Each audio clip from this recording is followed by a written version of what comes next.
Sahabat setia Gowor yang dikasihi Tuhan, Shalom. Hari ini adalah Senin 21 Juli 2025. Kita mengucap syukur kepada Tuhan dan kita mengawali pekan ini dengan semangat, cayo, fighting.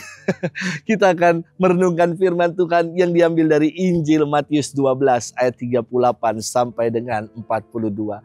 Kita siapkan hati kita. Haleluya, haleluya, haleluya. Hari ini janganlah bertegar hati, tetapi dengarkanlah suara Tuhan. Haleluya, haleluya, haleluya. Tuhan bersamamu dan bersama rohmu. Inilah Injil suci menurut Matius. Dimuliakanlah Tuhan. Sekali peristiwa beberapa ahli Taurat dan orang Farisi berkata kepada Yesus, "Guru, kami ingin melihat suatu tanda daripadamu." Jawab Yesus kepada mereka, "Angkatan yang jahat dan tidak setia ini menuntut suatu tanda, tetapi kepada mereka tidak akan diberikan tanda selain tanda Nabi Yunus. Sebab seperti Yunus tinggal di dalam perut ikan 3 hari 3 malam, demikian pula anak manusia akan tinggal di dalam rahim bumi 3 hari 3 malam. Pada waktu penghakiman, orang-orang Niniwe akan bangkit bersama angkatan ini dan menghukumnya juga. Sebab orang-orang Niniwe bertobat setelah mendengar pemberitaan Yunus. Dan sungguh, yang ada di sini lebih daripada Yunus. Pada waktu penghakiman, Ratu dari Selatan akan bangkit bersama angkatan ini, dan ia akan menghukumnya juga. Sebab ratu itu datang dari ujung bumi untuk mendengar hikmat Salomo. Dan sungguh yang ada di sini lebih daripada Salomo." Demikianlah sabda Tuhan. Terpujilah Kristus. Sahabat setia Gowor yang dikasihi Tuhan, Shalom. Suatu kali di salah satu paroki, orang muda ingin mengadakan kegiatan. Dan mereka akan melakukan camping rohani. Wah, mulai mereka sibuk merancangkan rencana ini dan itu yang buat saya baik. Namun, belum apa-apa, baru merencanakan saja. Sudah ujung-ujungnya tanya kepada saya, "Romo, terus nanti biayanya gimana? Makannya gimana, Romo? Nuntut ini dan itu dan minta fasilitas ini dan itu." Inilah repot saya kira kalau dalam karya pelayanan belum apa-apa sudah menuntut ini dan itu. Sahabat setia Gowor yang dikasihi Tuhan, firman hari ini berkisah tentang orang-orang yang menuntut tanda dari Yesus.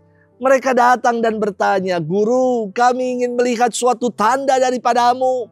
Mereka menuntut bukti dari Yesus supaya menjadi percaya bahwa Yesus Mesias yang dinantikan. Ini aneh. Kenapa saya katakan aneh? Masih kurangkah karya baik yang dibuat Yesus? Yang buta dicelikan, yang lumpuh kembali berjalan, yang bisu berkata-kata, yang tuli kembali mendengar, bahkan yang mati pun dibangkitkan. Mau tanda dan bukti apa lagi? Kalau kita mau bermenung bersama, bacaan yang tadi kita dengar diambil dari Injil Matius 12. Artinya ini sudah separuh dari Injil Matius, sudah berada di tengah-tengah karya pelayanan Yesus. Dan mereka masih menuntut bukti dan tanda. Ini kan hanya cari-cari gara-gara, cari-cari perkara untuk mempersalahkan Yesus saja. Maka Yesus berkata kepada mereka, "Angkatan yang jahat ini, yang tidak setia ini, tidak akan diberi tanda selain tanda Nabi Yunus." Maksudnya apa? Tanda Nabi Yunus adalah tanda pertobatan. Orang-orang di Niniwe yang mendengar pewartaan Yunus segera bertobat dan kembali kepada Allah. Demikian pula dengan ratu dari Sheba, dari selatan, datang jauh-jauh untuk mendengarkan hikmat Salomo.